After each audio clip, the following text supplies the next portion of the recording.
And to the upper right, folks, in the blue, he is for Kaizi. It's Spirit.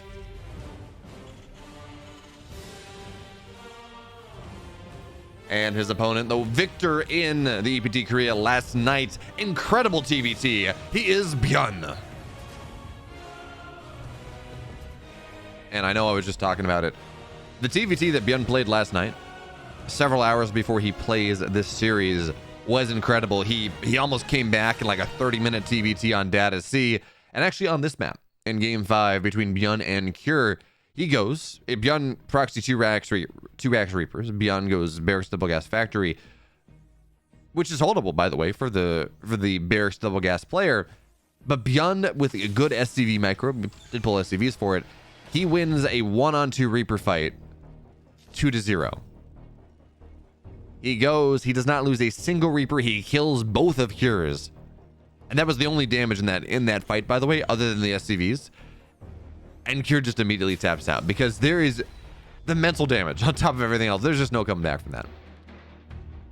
And no, Terran Nuker, my name, I will not change my name to that. No. I actually enjoy getting hired by ESL. Thank you very much. I enjoy being able to do, to cast different events. And I don't know that changing my name to that will really help me in that endeavor.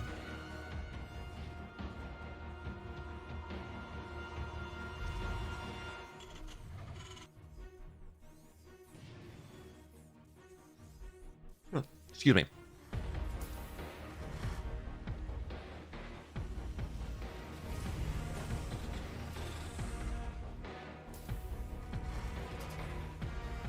Okay. So, what do we have here in this game number 1? Spirit? He went gas, or he went Reaper Expand. Byun with the Barracks Double Gas Factor ideas. The Reapers go up on the high ground, but Byun does not want to take. Okay, Byun, just don't. Yeah, he's not going to win the fight, but he does get the Reaper first. Better target fire, and he gets the scout off on the fact that, well, the natural is done. The Reaper now from Spirit trying to box him in with the Marine going in as well. Byun works magic with his Reapers, but unfortunately, that is not one of those. I mean, getting to the Reaper first is nice, and maybe the grenades could have been enough, but you don't leap up on the cliff, take half damage on one of your Reapers and win that fight. So Byun gets the scout off, though. He sees that his natural is going to be delayed because Spirit kind of got away with this early pressure, but Spirit got away, or with this early macro, but Spirit got away with it only in as much as the Reapers did not kill him, but you don't expect that to happen. And Byun has this kitchen sink build idea that he's been doing for a while now in TVT, where he goes off with 4 Marines, he goes off with a Hellion and a Widowmine, he just drops in the main base, but really, whatever early game units he decides to build. And then he transitioned over to Ravens, and he actually doesn't get that far behind the Raven count. Spirit and Byun's Ravens are pretty much at the same time, because again, Spirit did delay his gas mining by taking that natural fairly quickly. So Byun boosts into the main base with his Marines, with his Hellion, with Widowmine, whatever it is. And the Widowmine actually makes this very hard for Spirit to take the fight against, and the Widowmine gets very low, but again, it's not going to go down just yet. Byun retargets, gets 1 SCV.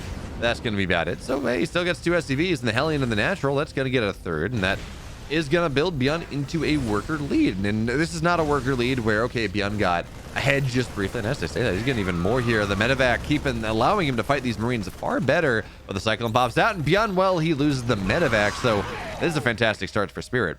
Yes, he's down a couple workers, but he killed off that entire drop, and with the Cyclone out here, he has an opportunity to go and kill the Raven as well. But anyways, the damage that Byun has gotten should stick for the most part. Because of course, both players have 2 orbitals. There's not going to be a timing where Byun can't build SCVs because he's building that 2nd orbital. And the only other time where Spirit can come back into it is the fact that he has his 3rd base much faster. So yeah, he's not going to build 3 SCVs at a time for a second, but that triple orbital is going to be a lot of scan energy, and more importantly, it's going to be a significant amount of mules. But now, good lock on there on the Cyclone. Byun wins that trade, and then the Ravens in the main base, they're getting a lot of damage too. So 3 workers will go down. Spirit a little bit slower on his, and Byun pulls the SCVs. That's not what you want there. Byun, yeah, he got 5 SCVs on the other side. And Maybe I'm wrong. Maybe pulling the SCVs was the right choice because Byun only loses 2. The Marines, though, they're not going to fight super well. And now here comes the auto turret. Getting a little bit more, but Spirit spent more energy on it. Byun dropping a second auto turret now, and a lot of these SCVs are low. So Byun, well, he's going to get yet more. 6 total workers to 3, actually. Just bet the Reaper, the Raven of Byun is just better. That's fair, External Punch. Byun's micro is kind of disgusting. Although, there we go. I was going to say, Byun, it appears that Byun forgot he already had his E-base on the way, so tried to build 2 more. Didn't go for it. And now it's a happy... These trees are just happy. These E-bays are just happy little accidents. Byun's his +1. He's 1-1. Will not be much faster than he expected it to be, as the Raven is not going to get anything done. In fact, he's got to run away. But it seems like he will be able to run far enough a ways. Oh, here comes the Raven from Spirit once again. Drops an auto turret into the natural. And Byun's a little slow on the pull. It's actually very, very slow on the pull. But the auto turret now retargets on the... No, it doesn't. Okay, it gets third STV. But the Raven on the other side, Cyclone Lock-On is going to last shot it. And I think the Raven died. It was out of frame, but I'm pretty sure that Raven went down. And the auto turret really is not going to get that much more other than the Cyclone. Now, auto turret on the other side is going to drop down, but there's a missile turret here, which means that's going to be the last attack vector. The Raven's going to go in from Spirit for a while, but Byun has lost 7 SCVs, and Spirit has effectively made up for the workers' losses that he has taken earlier on. Now, the big deal now when we talk about things is the fact that Spirit lost a Raven. So Byun has 2, Spirit has 1, and that's maybe a little bit more map pressure. But more importantly, when Byun looks to move out on the map, as we're seeing him do it right now, these Ravens, they're going to be a strong component of Byun's push. Denying tanks, dropping auto turrets, and this push from Byun can be pretty scary. It's 3 tanks to 3, but again, tanks will just be disabled here. So Byun, if he gets his tanks sieged up properly, this is going to be a problem. Now, the Raven will go down before it gets too much of anything. All 3 tanks get disabled here, but the Marines, they're starting to fall. SCVs have to get pulled, but the tanks now here of Spirit, they're starting to fall down just a little bit. Actually, the unsieged tank from Byun is powerful indeed. He finds his way up the ramp. That last disable is going to time out, but the tank's just going to get on top of it. So there we go. Yes, Byun loses his Marines, but he slaps down the entire position that Spirit had. And while the army supplies are somewhat similar, the tech is just so much more powerful for Byun at this point. But as I say, that Liberator shows up, and that makes life a little bit more complicated. Medevac arrives and will shortly be knocked down, but the Marine's going to try to do something, and Byun, he needs his next round of Marines to show up to really start to put the hammer and tongs to Spirit in this game. He's found value. But the tanks are not sieged. The Bile is going to be able to get right on top of it, and Byun feels like he's overextended just a little bit. Yes, he got 13 SCVs. But he's going to have to back up here. It feels like Spirit has enough to... Well, as I say that, it's only 1 tank. There are no medevacs. The Marines are somewhat low. And Byun has his upgrades, but... Okay, Spirit does have his upgrades as well. And of course, his 2-2 is much faster. But it's not this timing, this opportunity that Byun had and actually took advantage of for that fight, where he had the upgrades and Spirit did not. Liberator's going to show up in the main base, but there are missile turrets, and unfortunately for Byun, he's not a Zerg player. He cannot reposition his missile turrets, so he will have to respond to this with a Viking or with Marines or something. But it seems like he is more intent on actually going aggressive on the map, and well, the missile turret's going to deal with that. So the Liberator, it gets a little bit damage done. Or sorry, that's the second Liberator. The first one, it is able to find its way into the natural, and a couple more SDVs will fall. Marines as well, but the Liberator, okay, it's dead. And now Byun has a straight shot, direct attack pattern into Spirit's third base once again. But behind this, he does have his 4th base on the way. He's starting to expand across the map more and more. His 2-2 is miles. Spirit hasn't even started his 2nd tier of upgrades. And while there's a lot to be said for turtling up as a Terran player, Byun's going to have this timing where his Marines are just infinitely more powerful. And I don't know how many... Spirit's lost a lot of his tanks. But he does have 4 defensively, and that seems like it should be enough for the moment. Double drop finds Byun's base, and Byun leaves his tanks behind, but, well, has to stim backwards. But here comes the army of Byun.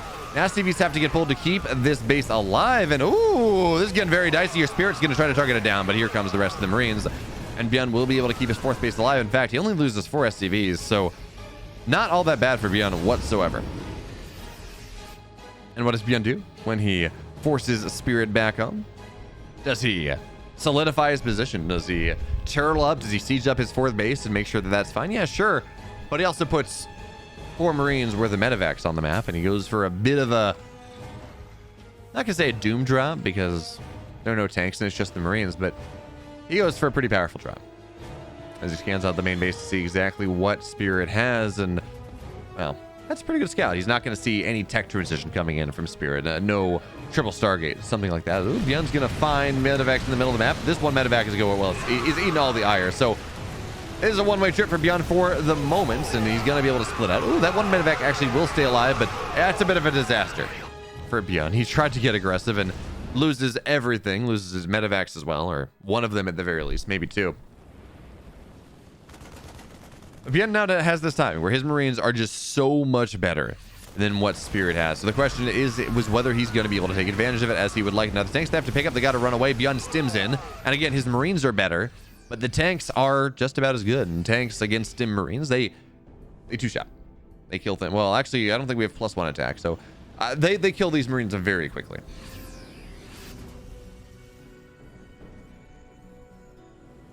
Spirit is closing that timing window. His 2-2 will be done soon enough, and Byun actually, he's forgotten his +3 armor.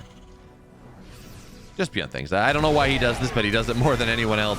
Sims on top, knocks the Liberator down. The tanks are going to fall here as well. And remember, his Marines are better, so he can afford to take these trades. They're just not taking as much damage as Spirit is. And now Byun, well, I was going to say he kite backwards, but he doesn't need to. The rally is coming in, and now he kites backward a little bit because he can't quite get on top of the tanks as well as he would like. Now Spirit tries to drop on top of Byun's, but while the tank line is too strong, and Byun now he's broken down Spirit here in this game. Number 1, 3rd base under significant threat. 15 workers go down.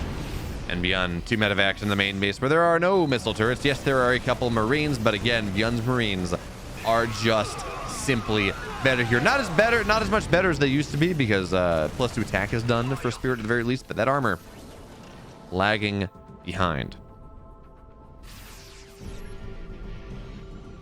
Certainly, though, Spirit has lost his opportunity to mine from his 3rd base for just a little bit. Byun stems forward there with the medevac, but he's not going to find the damage he wants on those tanks. The Marines, they drop in, they defend it properly, but Spirit will not be able to keep this base low.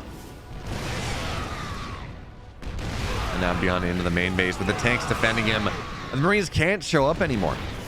Hey, Ace Falco, thank you so much for the follow. So these Marines have Byun in the main base. Now there's a tank sieged up in the production of Spirit, so Byun is not getting quite the level of damage that he would like, but this siege line coming in is terrifying. Now Marines get dropped on top of the tanks, trying to bait out some friendly fire, but Byun now stims on trying to get on top of the tank. Not successful. The longer this goes, where Byun is mining on 4 bases and Spirit is just simply not, it's a problem. Now the Marines, they get on top of this Liberator, so that's not even a break. The tanks move forward. Byun stimming on top of them all. Spirit, he thinks he has an opportunity here, but I'm not convinced that he does. And yeah, the bio getting on top of the tank. Spirit has to tap out. Byun, 163 supply. Spirit down below 100. Well played there from Byun. His TVT right now is looking terrifying. In the upper right, in the blue, down 1, and Byun, well, his opponent led from wire to wire. It is Spirit.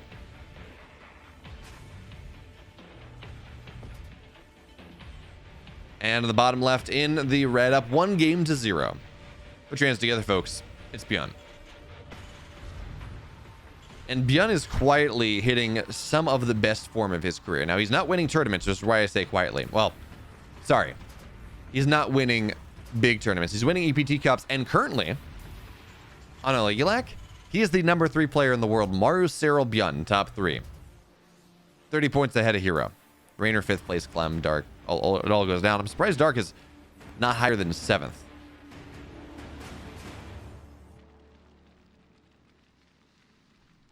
Especially because he's beaten Maru, who is the number 1 player in the world. Beaten Maru twice in recent months in grand finals, but they were 4-3 both times, and the rating does punish you a little bit for not winning 4-0, 4-1, 4-2. 4-3 is weighted just a little bit less. But even still, Byun is technically, because of his results, the number 3 player in the world right now. But you wouldn't necessarily know it because while he's looking very, very good, he's not winning the Africa Championship Cup. Champions Cup. He's not winning DreamHack. He's not winning the GSL.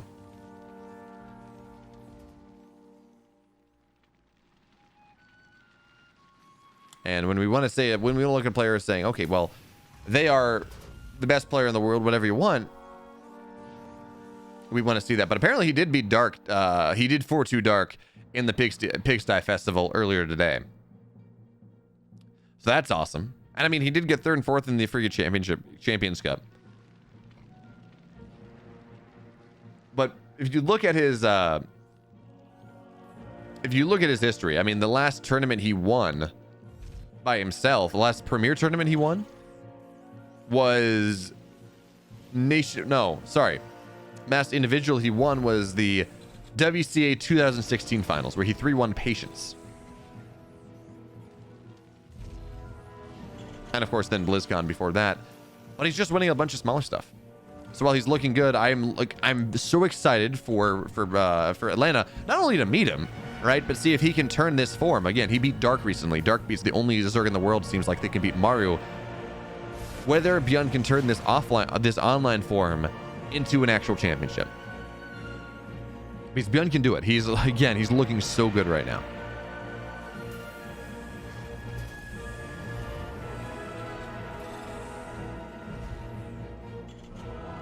If you actually, this is the big one.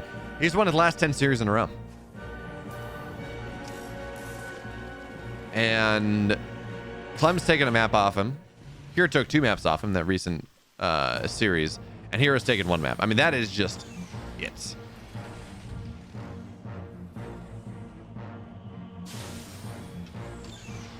Byun looking incredible here. But can Spirit do something about that? Can he find some way to get revenge on the TVT stuff that happened? I don't know. We're gonna have to find out. I've been talking about macro meta storylines, so I haven't necessarily been talking about the game all that much. So where are we at in this game? Spirit's got his Raven on the way, and again, he's going for that weird drop. A couple Marines, a Heli, and a Widowmine, whatever you want to go for. In this case, it's going to be 4 Marines, 2 Reapers, and a Heli instead of the Widowmine. 2 Reapers, instead of the Widowmine. But there's a Cyclone here, and there's a lot of stuff on the ground, so this is not going to get all that much done. Byun has to unload to try to make sure that this medevac stays alive, and it gets very, very low, which means he cannot do all that much more. He's going to have to run back home with it. And so Spirit holds on. Spirit does not take the damage that Byun wanted, and that by default means that Byun is just a little bit behind his. In this case, we see that in the Raven count. Spirit's going to have more Ravens. Those Ravens are going to have a little bit more energy. So that's going to be the advantage that Spirit's going to try to leverage. Ooh, that sounds good, Terran Nuker. I made some shawarma spiced-ish chicken thighs and some roast butternut squash. And that was my dinner. It was tasty enough. Raven shows up in the main base, though, and, well, Ravens are surprisingly tanky. The Cyclone's going to be able to force it away. Now it's a lower Raven. Always will be on. Okay, he's not going to find it, I guess. I'm not actually even sure what that red dot is, but it seemed like Byun was trying to shark the position. Good Widowmine placement there. Knocks down a Heli and removes at least one of the attack vectors, or softens the attack that Spirit may look to find. And, well, now Byun is just taking his 3rd base on location. Spirit, his 3rd base back in his natural, so Byun is going to have just a bit of an advantage there. While the command center floats over, Byun will be building SCVs. Some minor things, but as we've seen in this series and in the Cure series versus Byun last night, Byun is so good at turning these tiny advantages into massive advantages. And even if it's not an advantage, he turns it into it anyways. And while Byun is not Maru, and Byun has lost to Maru several times recently, I feel like in TVT at least, Byun is starting to approach the level of Maru in TVT. Now, not quite as much, because if you look at it, I don't know the last time Byun beat Maru.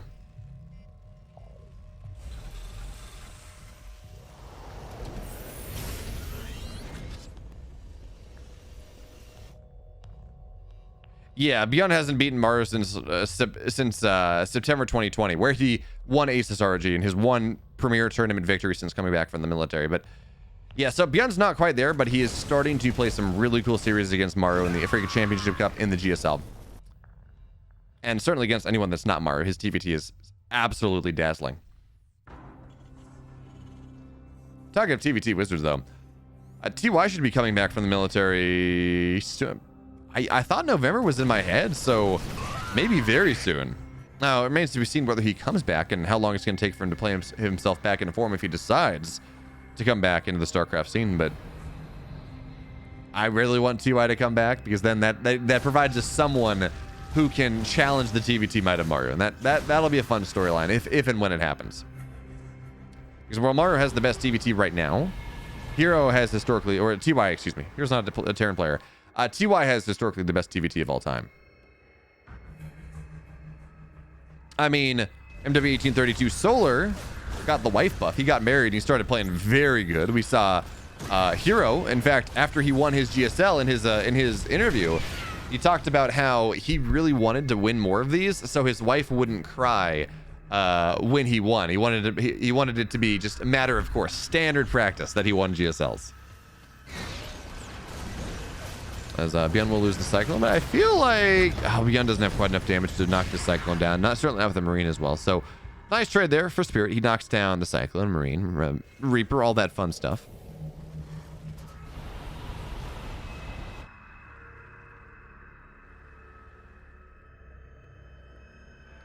And unlike that previous game where Byun had a solid 30-45 seconds where he had his upgrades and Spirit did not, that's not going to be an advantage that Byun has in this game. No, maybe Comet Shield's a little bit faster, but no, that's not going to do all that much. The Reaven wins the fight, but oh, unfortunately, the two Marines, they squared up. They rolled their sleeves back, and they were going to do they were dueling to the death. No interruption, and then, the Marine gets two. Hero Marine here. Jimmy can go retire, but unfortunately, the medevac did arrive, and that was that extra healing. It was no longer mano a mano. Hey, rational expectations. Rational expectation might be that Byun knocks the Viking down. He does. It's 2 for 0, 1832, because the Marine's not dead. It's very, very low. Bruised, battered, broken, limping along. 3 black guys for 2 eyes. It's just how bad he's beaten. But he did win the fight 2-on-1. And now Byun sieging up the natural here. He's going to deny this 4th base from Spirit for quite a while, and the Vikings are getting damage done as well. Auto turrets dropped on the reactors. That's a big deal. It's going to deny a lot of production coming in from Spirit. Well, who's got next? He's going to get some barracks here as well, but okay, Spirit does have a drop on the other side of the map. Again, denying Byun's extra barracks here. And these Vikings, they will have to lift up. I don't think they're going to be able to take that much of a trade. Meanwhile, the Cyclone gets a lot of damage. Seems like the drop in the main base for Spirit not being dealt with just yet. Now, yeah, Byun is absolutely losing this Viking fight. So there we go. Now Byun deals with the drop. He's going to knock down the rest of these Marines. The medevac falls as well, but Byun loses 17 workers. Spirit lost about 15, I think.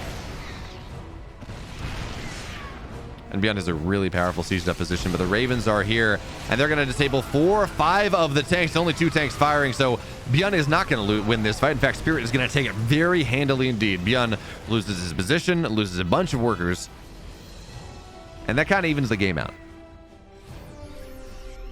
Yeah, 1832. TVT is I would argue TVT is even more fun than watching chess, because I do enjoy watching a good TVT, and I don't really enjoy watching chess for the most part. So, anyway, Harstem's down the ramp. Is Byun going to catch a tank? No.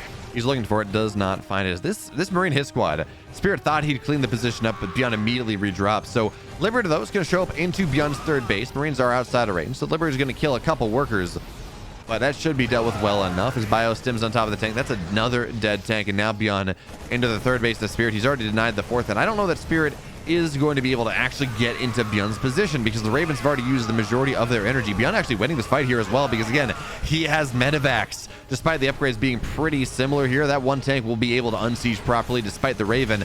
And Byun, that's not what you want there. Byun got to unsiege those tanks, run back just a little bit, loses a lot of Marines here. And the thing we got to point out here, by the way, Byun has been doing this in every matchup recently. He's just not getting planetaries. Which means, first of all, he can lift this base up. He can run it away, which is a powerful idea indeed. Now the bio gets on top of the Liberator, knocks that down. But here comes the Marines. They're trying to knock the base down, but the repair from Byun Oh, it's beautiful. And now Byun counter damage on the other side. SCVs have to get pulled to make sure this tank stays alive, but it's not even sieged. So 10 workers, 11 workers will go down, make it the entire damn mineral line. And as the bio shows up, well, Byun just picks up. He goes somewhere else, finds more value.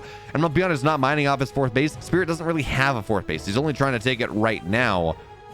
So Byun up 12 workers, up an army supply. He's up attack upgrades. These tanks are just a little bit more impactful.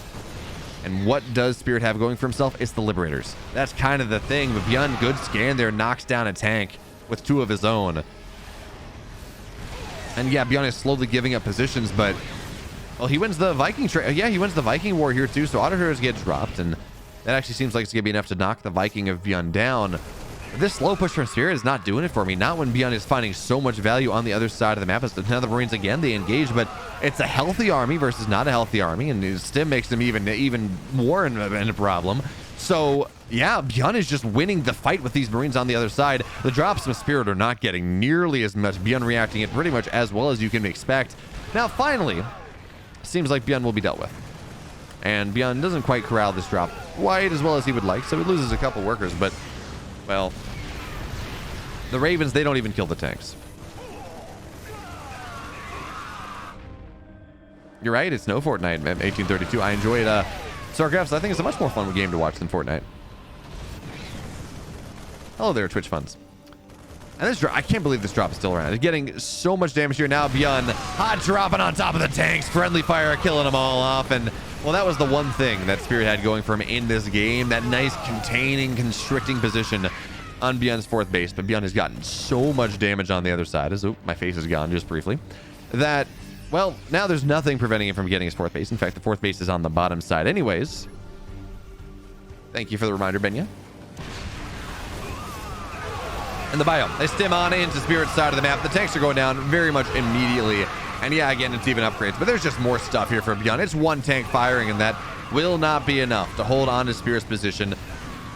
Was that a sensor tower going down? Something like that. It doesn't matter. Byun has broken the third base of Spirit here. The Marines are going to target it down. No hot save from the SCVs like we saw with Byun on his fourth base. Now Byun, he's got his fifth base. Spirit desperately trying to hold on to his third. Byun up the ramp. The tank spread is good, so actually Byun's not going to get any of those tanks.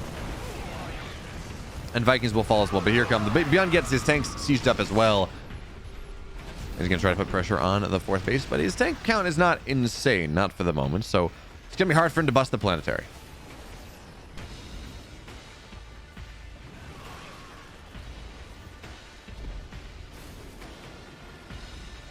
Excuse me. Gonna be hard for him to bless them. He can deny mining, but again, busting that planetary a little bit harder. But he's up 70 supply. He's up double the army supply. He has tank upgrades. His opponent does not. And he's just going to start to expand across the map. Take every base, maybe move into mass Raven play. Because, yeah, it's hard to break Spirit in a game like this. He's turtled the hell on up. As these SCVs, they're going on vacation. Tropical Sacrifice is a beautiful map. All the beaches, and well, sometimes SCVs, they get a little tired. Byun is very much misrallied. Even as he fixes his the Marines or the SCVs going out, more SCVs rallied across. So Byun has messed up his rally a little bit, but here we go. Spirit tries to break this position, and the Marines, they're fighting Marines. They're all going down, and now Marines, they're going to get on top of the Liberators. So this tank won't even fall. Byun maintains his hold, his chokehold here on the position that he finds himself in. In fact, he's going to try to get on top of the tanks because there's not a lot of Marines here. One tank falls, second tank falls, and Spirit, he falls out of game number 2 in this series. Shopify 2-0. Into the upper right, folks, in the blue for Kaizi Gaming, trying to get some revenge from what happened in the first series. He is time.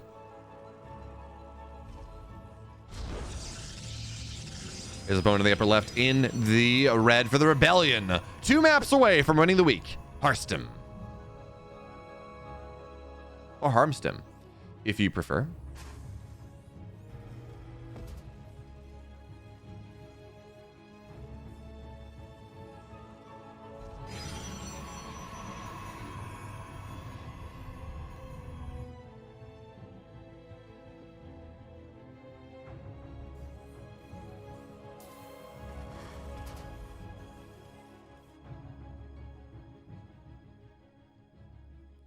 Hey, Inflatable Wolfie. It's going pretty well. Yes, Harstem, the Iotis guy. And creator of many other things. As we can see, by the way, the Shopify players are boot camping. At least the Lambo, Harstem, and Scarlett are. Actually, is Byun signed up for... I talked about being excited about seeing Byun. Okay, Byun is signed up for Atlanta. I'm somewhat surprised to not see Byun at the boot camp because again, he's got a 13-hour time zone difference. 14-hour time zone difference right now because of daylight savings time. So I would have expected him to fly over, but he's still in Korea right now. But I'm also really excited. This is the first offline time we're going to see since Katowice last year, and time is very good. Time does not get enough credit because he just kind of beats up on China, and we don't see him in any other offline events because of the COVID policy that the Chinese government was dealing with.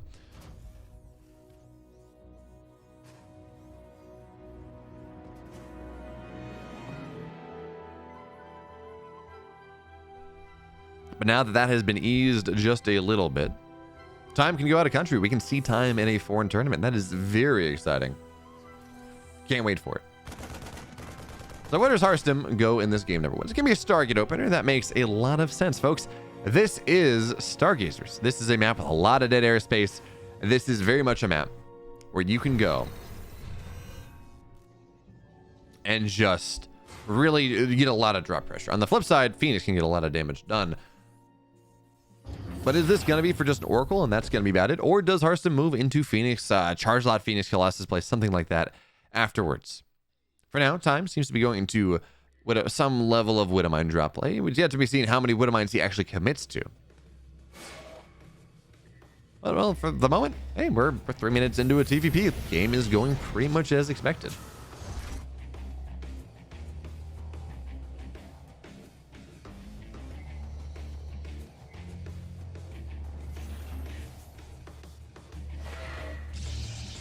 Okay, so yeah, will be Phoenix play. Interesting.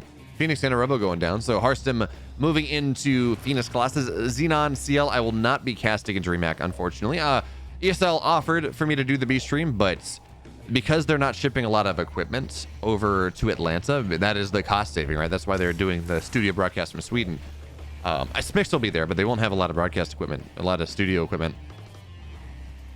It was pretty much a situation of I could do B stream from my studio here at home, or I could go and attend DreamHack. And DreamHack is the first LAN in North American soil since DreamHack Montreal 2019, right? 3 years ago.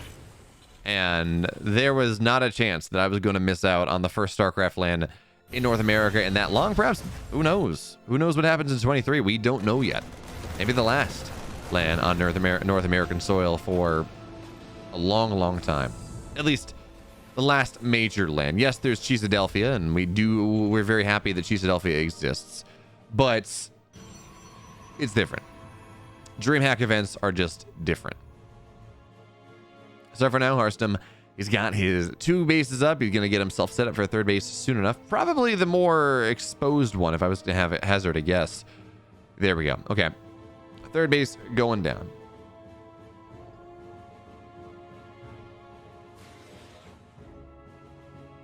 And Harstem's going to scout this dropout as well, so that's nice. Harstem, we're really not seeing too much happen at this point. Harstem's got the Phoenix play, keeps him defensive. Time macroing up as well, and he's actually, the interesting thing is he's going Raven here. And Raven can be a powerful tool against Phoenix Colossus if you get the shutdown, if you disable the Colossus. But if you don't, it's somehow a Marine caught in the main base of Harstem.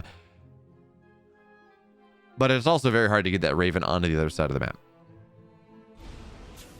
Phoenix, they just start shelling away at it immediately. So it takes a lot of control to make sure your Raven does stay alive. It's a lot of multitasking that really is required to make sure that happens. Widowmine goes off. Yeah, of course it. Oh my. There we go. That's what you're looking for. Time gets a Phoenix. A lot of damage on the rest of them. And yeah, you know, 1 Widowmine and then a second, not the end of the world if the Phoenix regen their shields, but no shields were regenerated there.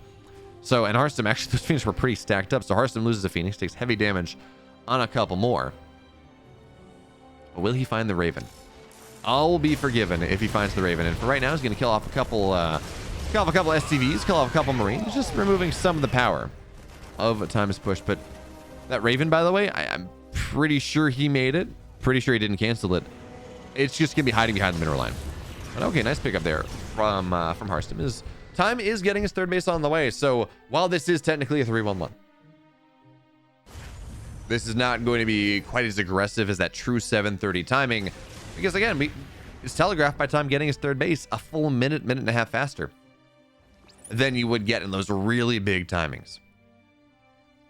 But here come the tanks, here come the Marauders, here come the Widow Mines, and ooh, Phoenix getting nice damage on those medevacs. In fact, do you commit to it? Okay, yeah. Ooh, Harstem moves out on the map here.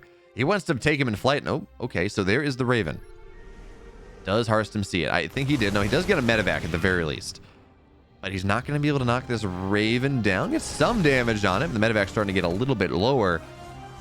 But now it's a little scary because the push has arrived and the Raven is not dead. It's taking very little damage, so Harstem's going to be played very defensively with these Colossus. There we go. There's the shutdown on one, but not the second. Yeah, no, not the second. So the probes are going to get pulled away and shield batteries are the first to die, but Harstem's already expanding elsewhere. I think he understands this base is just kind of a gimme. Can't really hold on to it. So yeah, that's a good bit of pressure coming in from Time.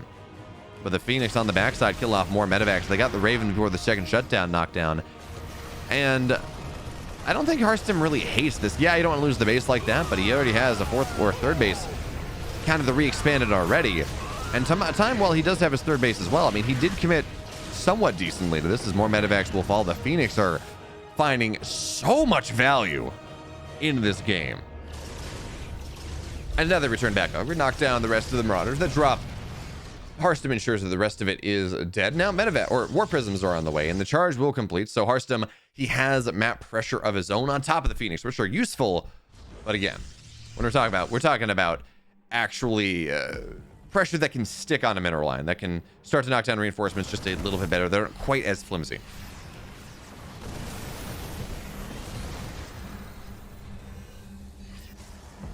Five more gateways on the way as Harstem retakes this third base. In real time, technically has his third base right around the same time. He's down about 13 workers. The economy of Harstem is very nice indeed. But I do like this from Time. He's getting that Ghost Academy very quickly, and that makes a lot of sense because, again, Phoenix, they're useful while they have lifts. While they're not, they're just a very expensive, very squishy anti-air unit, which is not the most impactful thing really in this game. So you want those EMPs, you want to just drop them on the Phoenix, then they don't lift anything, and then that causes some problems. We also got to point this out. Time has gone double starport, so he's building 4 Vikings at a time, which means he can fight the Colossus and the Phoenix, or at least try to.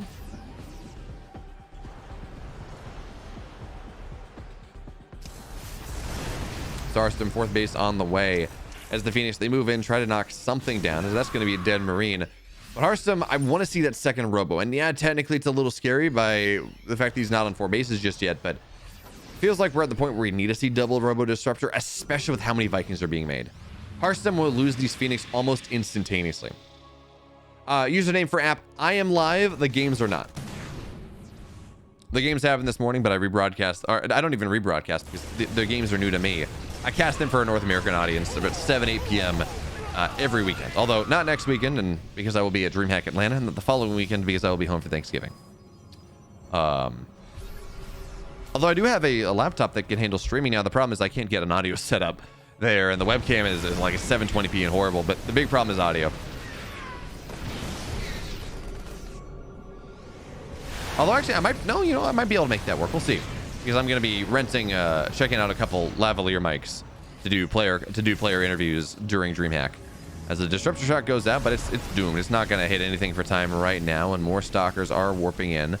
Does he have blink? I imagine he does at this point. We're gonna have to see as now EMPs blanket that army. Colossus gets dead very quickly, but oh, he's not targeting properly. The Colossus, they're getting so much damage here, and the Zealots, they got on top of this army as well. So the Colossus, they will fall now, but have they done their damage? It seems like they absolutely have. Time loses this fight despite overbuilding Vikings in the extreme. So we can kill the Colossus, they don't go down. Guardian Shield does a wonderful thing, and the lack of target fire from Time absolutely does him in. Harstem, he wins down upgrades. He wins with a technically an inferior army.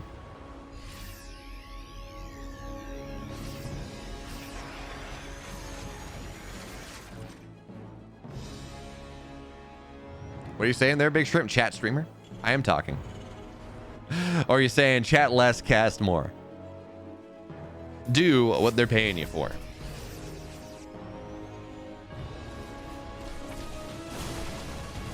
Harstem now, of course, double forwards. He's got a 4th base up, 5th base on the way. So 2-1. That's gonna be the name of the game, and he will actually draw pretty far ahead of Time's upgrades at this point because Time does not have +2. Ah, okay. PGV into house. The games were played this morning, but I am casting them live. The games are new to me. So yes, if you're asking about spoilers, checking Liquipedia will spoil you. But I can talk to you just like this. Hello.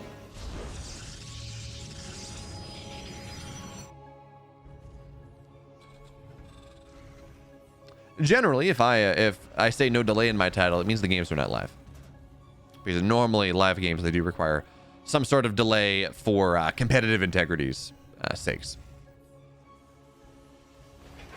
Which is why for Stormgate, I hope that we can have a delay in the lobby. We can join delayed lobbies, which then would mean that I could be live for something like an EPT. That'd be very nice.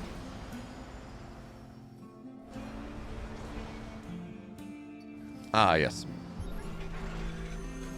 Yeah, I can't believe it. Scarlett is streaming when I'm about to cast her games. This is unacceptable. But anyways, now here comes the army of Harstem here. Nice shot of the disruptors, but not enough to break the game open.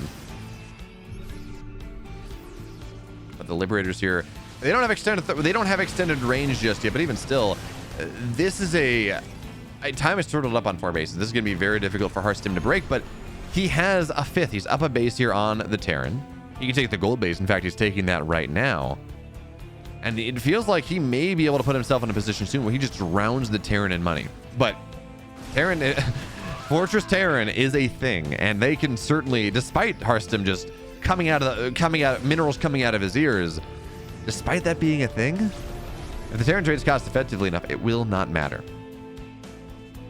So Time, his extended range on the Liberators is going to be done rather soon. As Disruptor misses the ghost, unfortunate there for Harstem.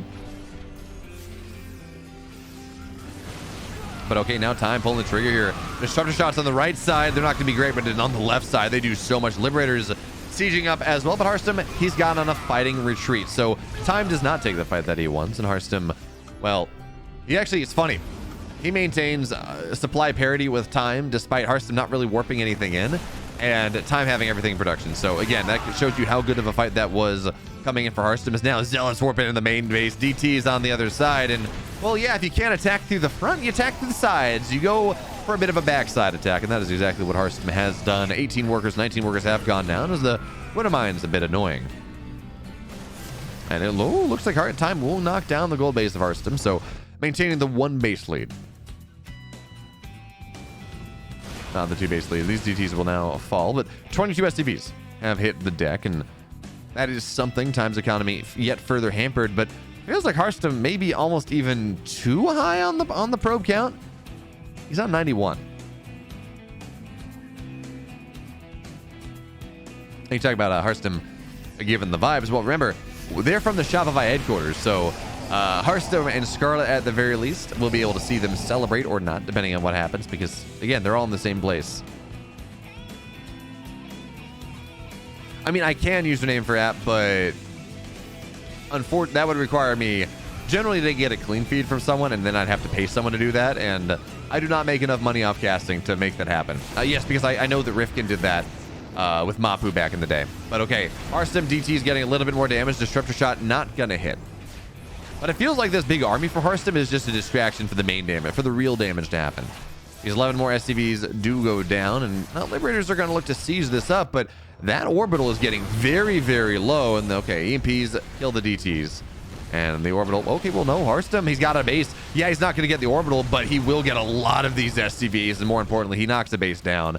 And a Liberator. Harstem killed the Liberator. Harstem, it's not going to kill the Liberator. He had an opportunity, but now here come Disruptors trying to zone this out, and the Liberator problem is intense, despite what Harstem has done in the last minute or so, and it's getting a lot. That Dark Templar, yet more damage you can get. The Liberator count continues to grow, and at a certain point, it just doesn't feel like the Protoss can fight anymore. But Stalkers playing forward, they get 1 Liberator, they get 2, they're going to get 3, and that is very nice indeed. Disruptor Shot gets a bit on the backside as well. Time really taking the punches here in this game number 1 of the second series. DT is getting yet more. And it doesn't feel like Time is quite where he needs to be to defend anything that Harstem is doing. Maybe the front base. And there we go. EMPs kill off a couple Dark Templar, but look at the relative banks. 4K, 2K versus, it's not even a bank. From Time at this point, but now he's going to move forward. Stalkers moving forward. 1 Liberator falls, 2nd one, and he's going to get the rest of them. They're just not defending any position. They're not sieged up very well. And that means that the Liberators, well, the Disruptors, they're not going to get any sort of damage that they want. The DT finds even more damage, and Time, deputizes part of his army onto the bottom side to knock this gold base down. But honestly, even if Harstem loses it again, he's mining over double the mineral income that his opponent has, and probes have been pulled away. So yes, the stack defense will fall down, but there's 1 Liberator here. The power unit of Time's army is not, the power units of Time's army are not really here, so Harstem trying to buy time for his Disruptors to join the fray. The Liberator will now fall, and DTs, they're going to find a planetary. They're going to knock it down, and the base doesn't even go down here. Harstem keeps everything alive, and he gets a base on the other side. Disruptor as well, knocking everything down. Harstem taking a banger of an engagement, and yes, there are Marines on the left side, and a pause into a GG. I gotta imagine that was unintentional there, but Harstem, he holds on to everything. He gets the planetary on the other side. What an engagement from the captain. He looks over talks to Scarlett, talks to Lambo, not sure who, but it's a cheeky smile indeed. In the upper right, folks, in the blue, he's down 1 game in the series, but it's a Terran map. Can he take it? It's time. His opponent taking game 1 with a fantastic engagement to end it. He is for the Rebellion. It's Harstem.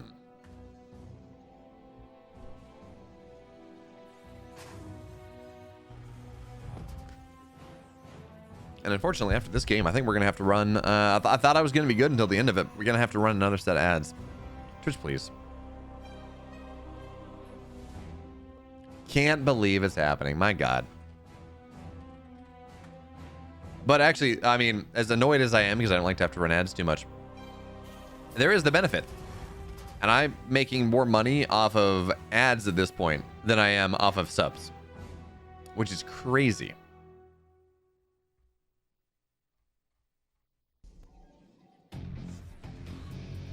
Well, yeah, but Terran Nuker, the Harstem plays for the Shopify Rebellion. Although that's going to be interesting, actually. So, when we get ready for Stormgate. When we get ready for Stormgate, the human faction is, to my knowledge, the human resistance. So Shopify has some tremendous branding opportunities. Resistance, Rebellion are almost synonymous. They're not quite the same thing, of course, but yeah, it only works if I can follow someone's camera, and yeah, unfortunately, username for app, not quite doable. Oh, hey there, Stormgate Nexus. Yeah, talking about it. Talking about Stormgate a little bit. So I've been working with Grumpage on this. Well, it's called Stormgate Nexus. That's the official Twitch account for it if we produce any Twitch content. But it is a news site, it is a fan site. Exclamation mark Stormgate Nexus in the chat. You should check it out. Just posted an article today actually talking about what we know about the Terran, or the human resistance units from little bits and bobs that they've been dropping on, because they've been talking about we're gonna get some new content soon enough in the fan Discord and things. SG Nexus actually is the command. Oh, Guntor. There we go. I'll do it for you. And they've been tweeting a little bit more and more about the Terran Dominion, Jeez, I'm in StarCraft mode. The human resistance units, and they've been talking in the unofficial fan Discord about how we're going to see some new information soon enough. So I don't know what we're going to see coming up, but I've got some vague inkling that it might be some human resistance unit concepts. However, it's some idle speculation, but it's informed idle speculation. So you should check it out if you want. In fact, there we go. SG Nexus went and they even posted the link for me because he's that awesome. Thank you, Grumpage.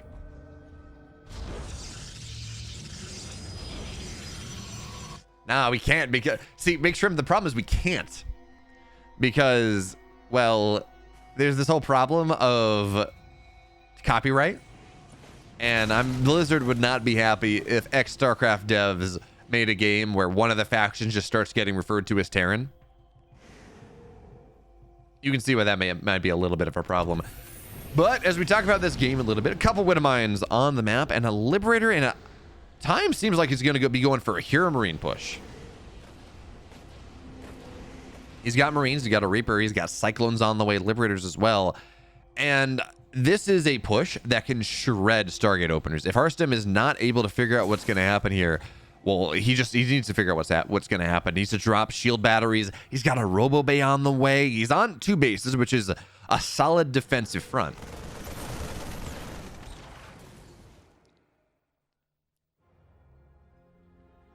Well, the humans of Stormgate do hail from Earth. Remember, the reason that the Infernal Host shows up is because Earth global warming has turned into such of a problem that the Earth humans are trying to find some dimensional portal out of it, and then actually that brings the Infernal Host in. But okay, here comes the pressure from time. It's got Cyclones, got some Marines, and Widowmines deny any sort of swing in from the Phoenix. So how much damage does time get done with this? This is a scary time. The Cyclone falls immediately, and that's one component of the anti-air, the scary part of this anti-air already done. So Phoenix knocking down some level of the reinforcements, and the Rebel will fall here very quickly. Shield Battery Overcharge is popped, and it's not really healing this up. So Widowmine, oh, he could have a Widowmine drag, but he's not going to fight it, and that's just going to be a dead Phoenix. Second one getting very low as well. Colossus is on the way. If the Colossus pops out, that is going to be nice. But now Shield Battery Overcharge is done. I don't really see this Colossus completing in this game, so it's all going to be about the gateway stuff on the ground. I think this might just be a 1 gate. I'm not really sure. Certainly maximum 2. And the production started to go down. Shield batteries falling. There's another Robo on the way, but time as he stims in. Sorry, doesn't even stim in. As he moves in, he is shredding this. There's just not enough DPS to really kill what Harstem wants to kill. So the Marines, the Cyclones, they continue to be dominant here, but there we go. There's a lift on the Cyclone from the Phoenix, but it gets saved. Oh, the Phoenix, the one that lifted was low and gets killed. Cyclone stays alive just barely, and now there are 2 Cyclones here. That's so much damage right now. It feels like it's just starting to snowball for time just a little bit. Now the healthy Cyclone gets lifted, but you kind of want to lift the one that will actually die, and none of them will die at the end of the day. Time gets revenge, and he won that game, but he does not look happy. In the bottom left, folks, in the blue, he is for Kaizi Gaming. He's got to win too. It's Reynor. In the upper right, in the red, for the Rebellion, she just needs a map. It's Scarlett. I see you saying, aw, ZVZ. I love me some ZVZ, and Scarlett actually has some bonkers builds. She hit a build against Reynor that was, she didn't win actually in Katowice, but she had this brilliant build where it was a variant on the build that she used to kill Rogue in the GSL, but she got a bunch of Lings early and hit him off before speed happened, and then she ran in and tried to block the wall with the Lings before so then Reynor couldn't wall up, and Reynor killed just enough Lings in time that the flood wasn't completed, and he got the rewall. Okay. But Scarlett goes hatch gas pulls. So too does Reynor, but his gas is just a little, or Scarlett's, excuse me, is just a little bit faster. I didn't quite see the timings on things. We're gonna have to see how well this one works out, if this shows any bit of aggression from Scarlett, or whether this is just minor variance in build. The funny thing is, Xenon, I know you're being sarcastic about me majoring in literature, but when I was going off to college, my English teacher tried to convince me to go get an English degree instead of an engineering degree, but I don't know, my logic said that I can always write if I want to, and I can't engineer without a degree. And Janatho Diaka, thanks so much for the follow. Well, you talk about dating sim esports. There are the 2 visual novels. There is, was it Don't Forget My Esports Dream that they made about aspiring broodwork pro in Korea?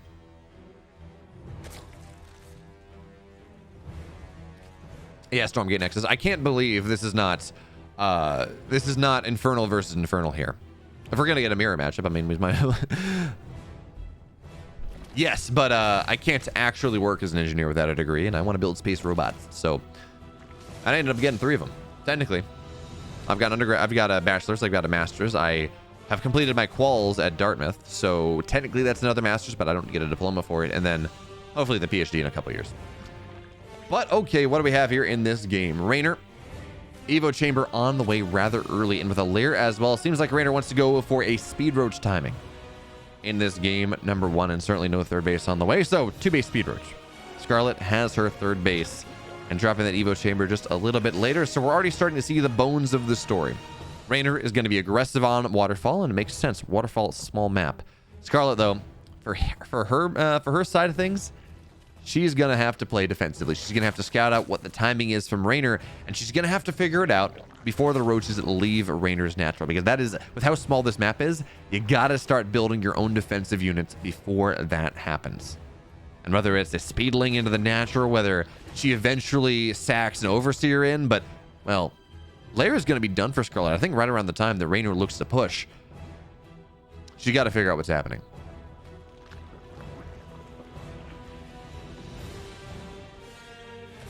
And by the way, I talked about speedlings, and Scarlett actually didn't get speed after all, and I don't think Reynor did either.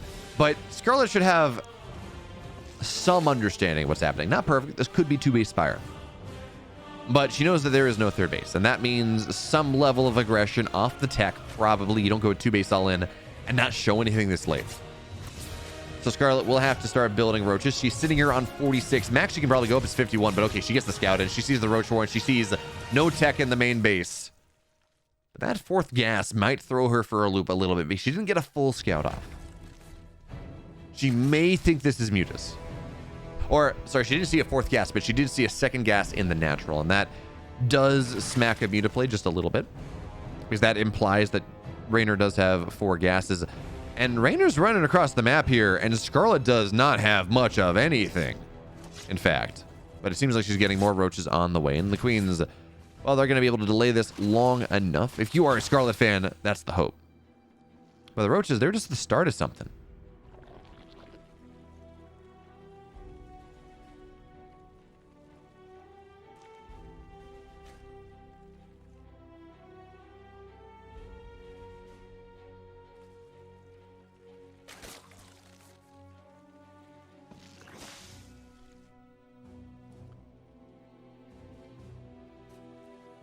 So Reynor does have +2 attack on the way, +1 armor, and it seems like, as much as I thought this was just going to be a speed roach timing, Reynor's not going for it.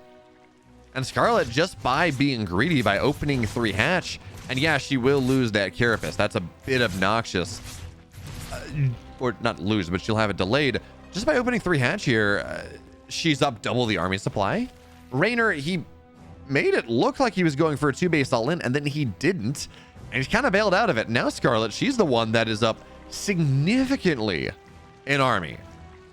Right, she's up 82 army supply to 40. Reynor, I think he's starting to realize that he is not in a good spot in this game. We're seeing the smile, we're seeing the grin. And remember, he has to win this game for Kaizi to have any shot at the weekend. Here come the roaches on top of the third base. Biles get dropped, but Scarlett just micros away from them. Knocks the Queen down here to start, and Reynor back into a corner. The drones are going to have to get pulled on a hope, on a dream for Reynor to make something happen. The Biles, they're still not landing, and Scarlett has a far superior concave, but the supplies start to get a little bit closer. But again, a lot of that is in production, so while technically we're getting a little bit closer here, no, it's not real, not in effect. And this is waterfall. The roaches of Scarlett streaming across the map. She's even got the highway right down the middle, and there is nothing that Reynor can do. This third base is gone for sure, and the only question is whether Reynor's going to be able to hold after that one. But as I say that, seems like Reynor will actually hold the third base. And the supply advantage is now only 6. I'm sorry. I was convinced that Scarlett was winning that game. And certainly she traded better. But it's hard to tell red versus blue on this view. So I thought she had more roaches in the third base than she had.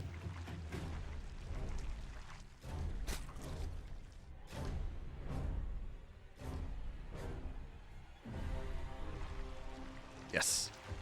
The team house, Stormgate Nexus. They Scarlett, Lambeau, and Harstem are all boot camping for Atlanta. in the Shopify team house in Toronto. We know what it was. You know what made Scarlett not actually win the game with that fight? The upgrades for Reynor completed. He's now has 2-1. Scarlett only 1-0. And while yes, she is up about 30 armies, still like 15 roaches to the good.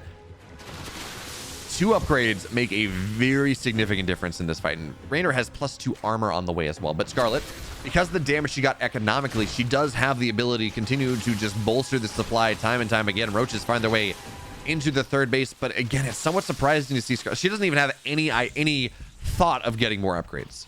She's very all in this setup. But the roaches, they do not trade nearly as well as they once did. So at the very least right now, she's doing a great job of denying the economy of Reynor. She's just going to try to dive on top of this army. I don't know about this one, Scarlett, but you do have the concave for the moment. The biles land. And when the biles land and your upgrades are worse, it becomes very scary indeed. The roaches of Scarlett, they melt down. Acid in their veins is not enough to keep them safe from the acid of the other brood, because there's lore about this, folks. Technically, each brood has their own acid complex, which is why roaches, while they are kind of immune to their own acid, they're not immune to others' acid. Pretty sure that's lore. If not, I'm making it up. But Scarlett's going to goop the third base. And that will, again, allow her to max out before her opponent, but she only got she's going to have +2 attack after Reynor's at 2-2. It's going to be just about forever and a day before Scarlett actually gets her upgrades the way she needs to. And she's trying to just lean into this income advantage that she has. Marty V. Byun, you're talking about Roach Hydra Viper is the true end game of ZVZ. But both players, that's a 4 or 5 base setup, and both players are on 3 bases at the moment. So not quite as effective. You can't really get there. Scarlett's going to max out. She's up 40 army supply. She's up 20 roaches, or some semblance of roaches and ravagers. And if she can get a good fight, she may be able to make something happen. But as Reynor, now Scarlett's maxed out. She cannot go and build anything more than what she already has. And remember, she's down a couple workers. So technically maxed out for Reynor is more powerful, both because of the upgrades and because of the fact that, again, Reynor just has less workers. But Scarlett taking a good fight on the left side here, trying to dive on top of the army in the middle of the map. Again, leveraging positive supplies. So that surround knocks down a bunch of roaches of Reynor. And Scarlett, if she pulls the trigger here, that's going to be a big surround of the army, but Reynor backs up. And Scarlett now, she's got her 4th base on the way. Eventually, I expect to see an infestation pit, something like that. And at the very least, she will have +2. So, yes, her roaches die quicker, but they do damage all the same.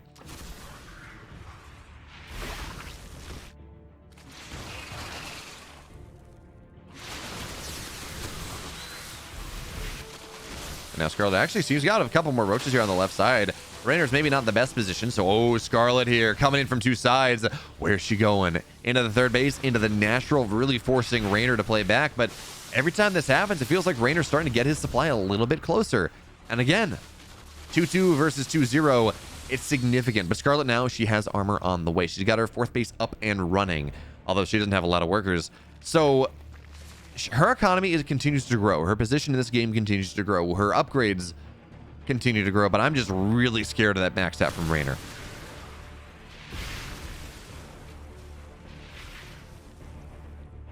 The answer to all the infestor questions, by the way, is it changes the biochemistry, so suddenly they're effective. I don't know. I don't think they thought about it all that deeply. Biles, though, will not land. Scarlett's got to run away from this army on the left side, and she's not going to win the fight in the middle of the map as well. So Reynor now eclipsing 180 supply. The supply lead that Scarlett has been leveraging for the last 5 minutes it's gone. For the most part, 5 roaches in this game state is nothing. Scarlett tries to dive on top, gets a roach before the biles force her back, and it feels like she's got to use this bank in some way. She's sitting at 2,000 minerals, almost 1,000 gas. Feels like we need to see some tech transition. There we go. There's the infestation pit on the way. But it feels so late into this game.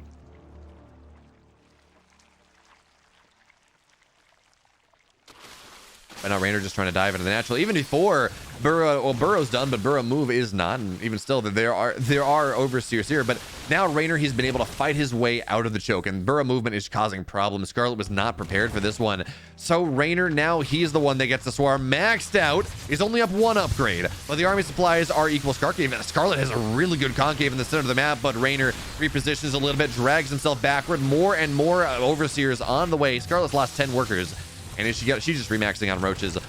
Okay, so she's only on 39 workers on 4 bases, but her remax is going to be a massive supply hit here. She's only down 1 upgrade. Scarlett thinks this is the way she's going to win this game off the sheer amount of money that she has.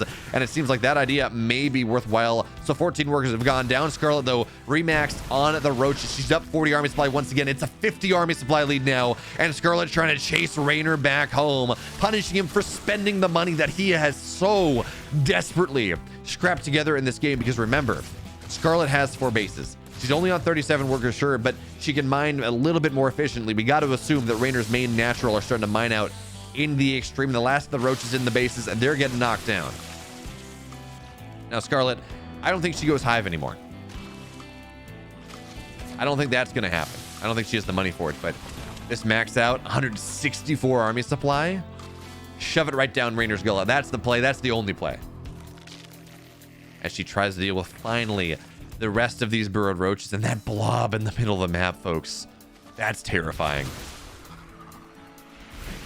And now, Scarlett, how is your concave? The biles are going to try to land. Scarlett, the splits are not incredible just yet. Loses a Ravager to start. But as they're both maxed out, Scarlett's army is just bigger. 20 army supply up. But it's so hard to attack into Reynor at this point. The roaches just everywhere, forcing Scarlett's attention. And this is not a show. She can't take advantage of the army supply lead that she has. She can't build that concave, but oh, Reynor, he burrows. Scarlett gets some shots off. The biles are not going to land, but Scarlett takes some pot shots, kills a couple roaches. Those burrowed roaches not going to do all that much. Spines in the 3rd base of Scarlett as well. And her bank's still there. Still 1,400 minerals, 1,000 gas. She can remake this army just about 1 more time. And the biles land. Scarlett forced back just a little bit, but the overseers, they run forward. Changelings as well, looking to try to... Wait, is she going to get the body block? No, not quite. That is a ton of burr roaches on the right side. Scarlett knocks down the prospective 4th base of Reynor. And Reynor, he's put a lot of dreams, a lot of hopes in this hit squad on the right side. That's a base killing hit squad. That's not just some harass. But Scarlett, she's got a surround coming in from the right side. She's gonna get so much here. And the roaches of Reynor, they're trapped against the wall. Scarlett trying to get the game over right now. But the roaches, they're gonna knock down Scarlett's 4th base, knocking down that production, that extra mining. But the Ravagers of Reynor, they're pinned in the natural. Biles, though, they're gonna make these roaches very low indeed. Here come the rest of the roaches of Reynor. Scarlett, do you have what it takes? More roaches coming in. Roaches in the natural from Reynor here as we got counterattacks on every single side. Scarlett, though, finds her way into the natural as well. She's starting to break Reynor, it feels like. But as I say that, the supplies, they tell a different story. Scarlett, your Ravagers, they're a bit exposed. The roaches from Reynor coming in from 2 sides. How good are the biles? Not enough. And Scarlett, I think she's going to lose this army. Yeah, she loses the base, she loses the army. I think Reynor may have done it here. But as I say that, I mean, the supply is a different story. Scarlett, though, loses this base, loses this army in the natural, but she gets the lair. She gets a base of Reynor, trades 1 for 1. And she will have better production out of the backside of this. Army supply 37 to 30. Scarlett, 1,000 gas in the bank, but no money. And Scarlett's going to take her so long to knock this down. Reynor, he's just... His last mining base is more powerful, I think, than Scarlett's is.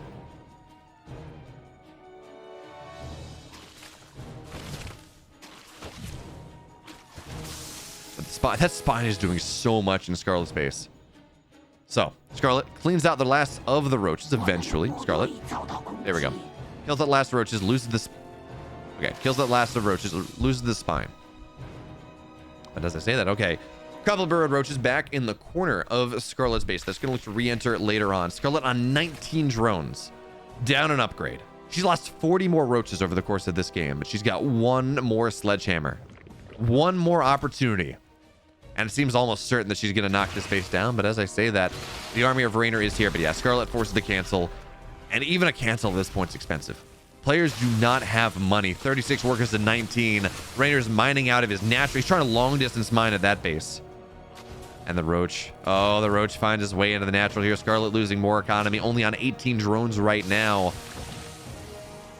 And it feels like Reynor's done it. Feels like he has found enough here for the first time in a long time in this game. He's got the supply lead.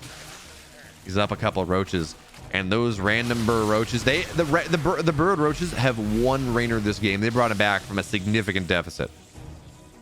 But now finally, the Roaches on the other side have been forced back. And Reynor, for the first time in a while, well, is actually not mining more. Scarlett's mining more minerals despite being down 10 workers because she has the base that just has more money in it. That's the big deal. I don't think there's a lot of money in Reynor's third base whatsoever. I'd love to see it at some point, but it looks like the mineral patches are pretty... looks like they're pretty empty. And man, the multitasking from Reynor to get so much damage done with a single Roach at a time is absolutely incredible. But Scarlett, it's funny, I look at the army supply and it's equal, but Scarlett, she's up about 10 Roaches. The Ravager count, I guess, is what's making the difference then, the Queen count. But Reynor, he's now on the hunt once again. He feels unlocked on the map, and he's being aggressive in part not only to go and try to knock down Scarlett's last mining base, but also to keep his potential extra base alive. If he gets this base, the game is over. Scarlett needs to make sure it goes down. And Scarlett realizing that, okay, well, 20 minutes into this game, no one has any money. The fact that the bird Roaches of Reynor have gotten so much done, so she might as well spend that gas that she can't spend otherwise and get burrow of her own.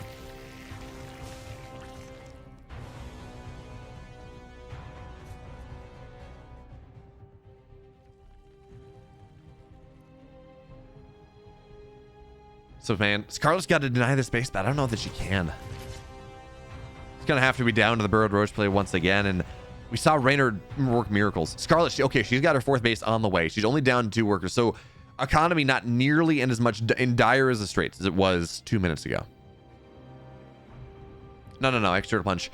He's right. Sue is smiling somewhere. That Sue Cyril series in Katowice 2018, 2019 against Cyril at the peak of his powers, the Cyril who did not lose ZVZs, especially not against Koreans.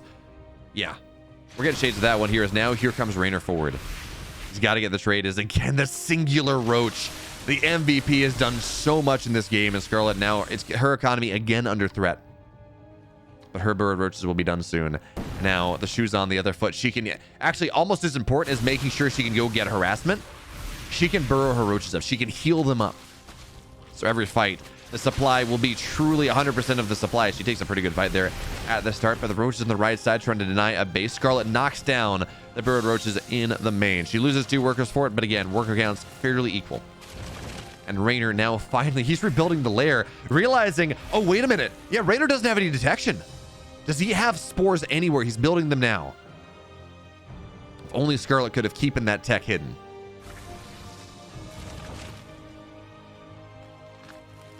Kept that tech hidden. That would have been massive. But as it stands, a spore goes down on the exposed base. And we're only seeing 1 spore go down here, I think, for Reynor. We're realizing that he doesn't have the money for drops. A spore at this point, it's worth that. It's worth the drone. And when you're at 29, 33 workers, by having to buy another drone on top of the 75 minerals for a spore and losing that mining is prohibitively expensive almost.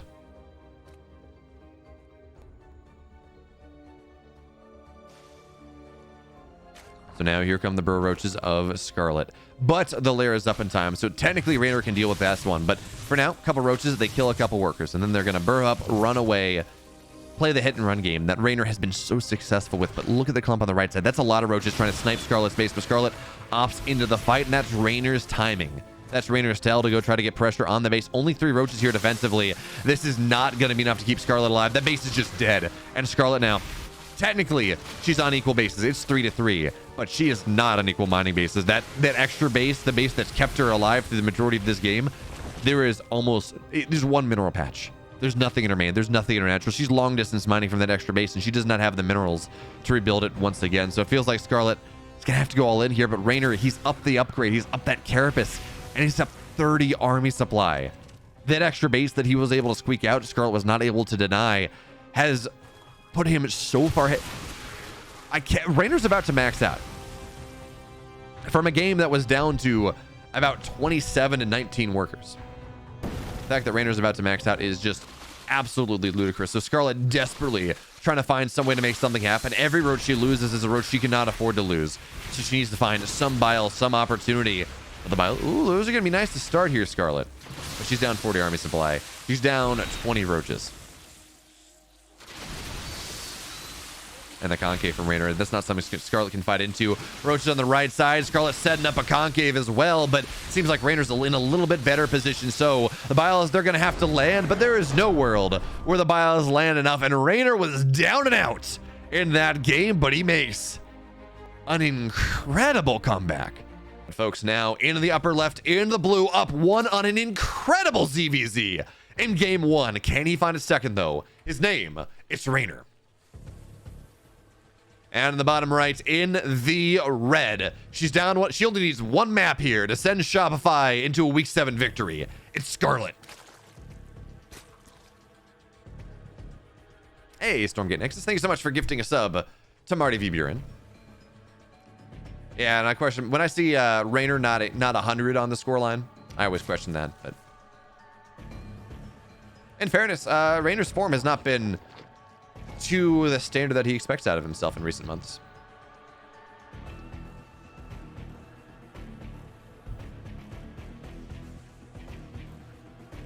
We move in Cosmic, game 2, and Cosmic is a decently large map. Got a lot of space around the third base, but the third to third rush distance is not that long.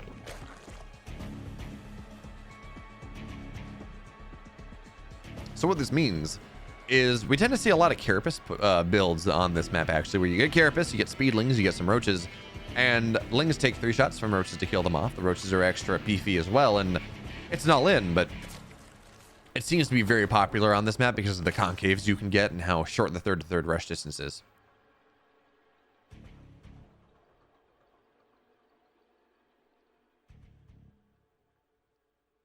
No, the Rebellion actually have the team house actually have chairs like the Herman Miller chair that I have that I used before I got this fancy team liquid chair, or that I use in the summer when it's too hot and the pleather gets too sticky. Subtle flex. Yes, I have 2 very fancy chairs, but one I bought myself used for like less than $200, and one was given to me. But anyway, they got chairs like that, and then Scarlett's just positioning in her hair is hiding the chair.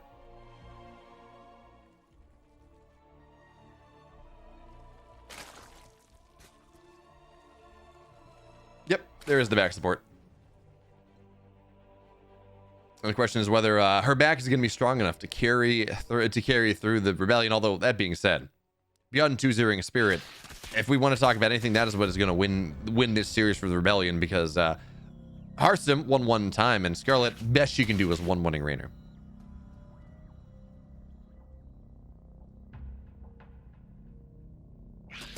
Scarlett's actually, no, but Marty B. Byun, Scarlett's creep spread is so good that she made a chair out of creep that she's sitting in. But okay, now we see some build deviation here. No, there's a third base for Reynor. What am I saying? Baneling Nest on the way for Reynor in this game number 2, building a couple more Lings on 26 drones. Yeah, there we go. Okay, Ling Bane Flood all on the line. And Scarlett, is she going to be ready for this? She's already got a bit of a wall, but she does not have a Baneling Nest here. She's going to have to hold Speedling Bane with just Speedlings and Queens, of course, for that matter. Can she make it happen? Will she get the scout that she needs? Speed's going to be done at almost exactly the same time, 328, 330. And there we go. She sees the extra Lings. This has got to be panic mode for Scarlett. She's got Eva. Okay, there we go. We've got Carapace on the way. If Scarlett can hold on against that, the Banelings are not going to get that much done. Scarlett for right now. Tangoing outside of the third base. There's a Roachborn on the way, and there's a full wall. So the most Reynor can realistically get is this third base, and Scarlett just cancels it. She understands the position that this is in, but Reynor is very happy about this idea. Okay, Scarlett. Ooh, Link flank. She's gonna trap him. She's gonna get the Lings, and the Banelings are not there. So this is gonna be a far more cost-effective trade than Reynor would like, but he's just looking to bust down this wall. Second Queen joins the fray. The Banelings, though, one gets its way in, but it's just gonna get targeted down. And Scarlett, she makes the hold happen here. This is incredible, but she's got to target the Banes. That means the Lings can actually fight. There we go. Okay, so now the Lings can fight here. Only one Queen goes down. What a hold there from Scarlett. Now the shoe is on the other foot. Lings and lings and lings and lings on the way from Scarlett. Her carapace is halfway done, trying to retake the third base as well. But it is Reynor prepared to make the defense happen. He committed pretty heavily to this. He has no banelings on this side of the map. In fact, Scarlett's just going to target it down immediately. Queen in a bit of a corner here, and that's going to be something with the drones. They're getting pulled, and the counterpunch from the Queen of Blades seems like it is going to be more than enough at the very least to break this third base. The Queen is dead. The Lings are dead. No more banelings on the production tab for Reynor right now, and it is Scarlett and Reynor trading a base for a base. But the tech for Scarlett seems just a little bit more powerful, but as I say that, more Lings arrive, and Scarlett, yes, she gets a couple workers and she has the Queen, but it does not look like she will actually get the base after all. But more important, the big deal, of course, she doesn't want to lose these Lings. Every little bit of something that you get on the carapace timing like this is super important, so you want to keep those Lings alive. As Reynor, Scarlett's taking the fourth base, and it seems like Reynor's taking the bait. He's droning up behind this, but this is not going to be what's happening. That is a fake fourth base here. Scarlett's carapace is done. Her roaches are on the map, and Scarlett, she just cancels this. She doesn't want this. This is a fake. This is a bait, and it's all about the roaches that are going to show up on. I mean, she gets it. That's nice. It's extra production, but she doesn't care about it. Reynor has carapace of his own on the way, and it seems like Scarlett's going to keep both bases here, and they're just production. They are just more eggs, more larvae for Scarlett to run across the map. She's sitting up about 20 army supplies. She has that carapace upgrade. Spine is on the way for Reynor right now on panic mode, but the Spine's not going to be ready in time. Can Scarlett make it happen here? The third base is already halfway done. Roaches need to target these banelings down, but they will get connections. 2 banelings, they kill any number of Lings, regardless of upgrades. But the roaches here, they're just not dying. The Lings, they're not falling all that quickly as well. The roaches, they target down the Banes, and the Queens, they're going to have to do something. But then, can they do enough? It looks like the answer is no. The concave from Scarlett, powerful indeed. And the Lings, they're flooding across the map here. We're not going to have a situation like last game, where Scarlett, she breaks the base, and then the reinforcements kill. The Lings are so fast on the other side of the map here, and Scarlett's making it happen, folks. When it all matters, Kaizi Gaming looks primed to fall in the Queen of Blades. She takes game 6. And onside game, well, not onside, Shopify Rebellion, they win the week. They get their 3 points. And Scarlett 1-1's Reynor.